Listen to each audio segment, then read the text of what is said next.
When maneuvering during slow flight, you are flying very near the stall speed of the airplane. But you don't necessarily have to be flying at slow air speeds for a stall to occur. A stall can happen at any airspeed and in any flight attitude. This program will explain how to recognize an approaching stall with the power off and the procedures for recovering from a power off stall. Simply stated, a stall occurs when the critical angle of attack is exceeded, causing the smooth airflow over the wing surface to break away. This results in a loss of lift. You practice stalls for two reasons.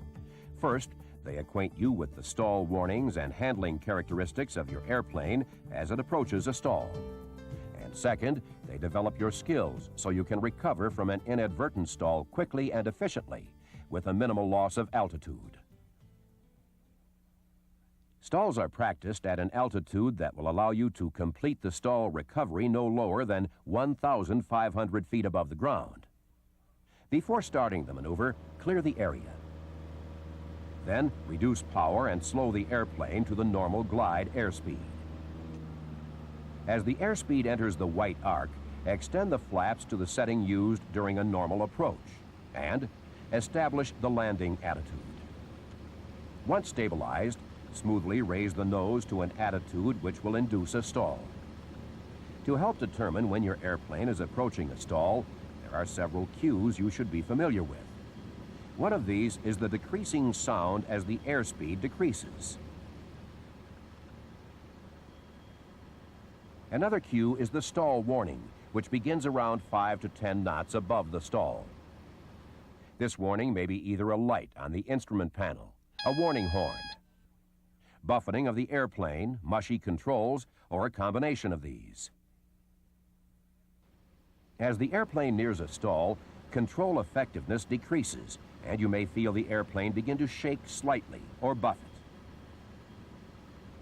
During this time, you still have full control of the airplane, meaning you can still maintain attitude, heading, and altitude.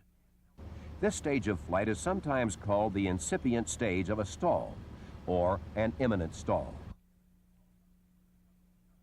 If recovery is not made at this point, a stall occurs.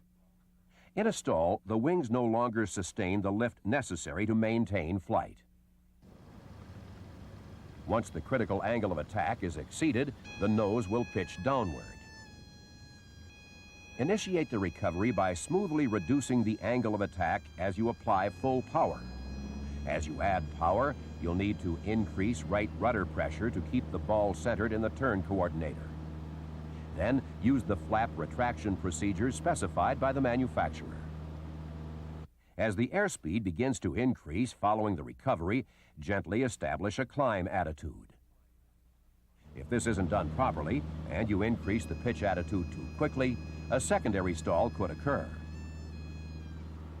Conversely, waiting too long to establish a climb attitude could result in excessive speed and loss of altitude. The correct procedure is to raise the nose smoothly to the proper pitch attitude and climb at the airspeed recommended by the manufacturer. Once you've achieved proficiency in straight-ahead stalls, your instructor will have you do power-off stalls while in a turn. You will use the same procedures as in the previous maneuvers, except you will enter a coordinated turn of approximately 20 degrees before increasing back pressure on the control wheel.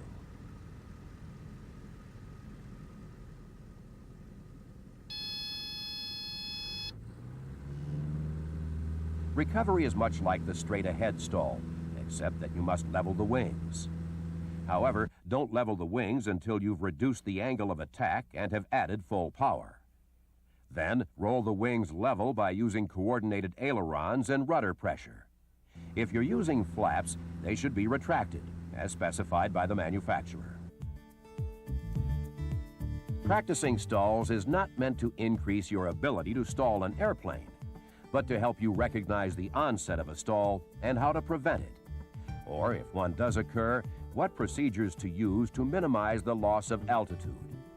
In addition, by practicing a power-off stall, you'll get a better idea of what can happen during an approach to landing if your attention is diverted from flying the airplane.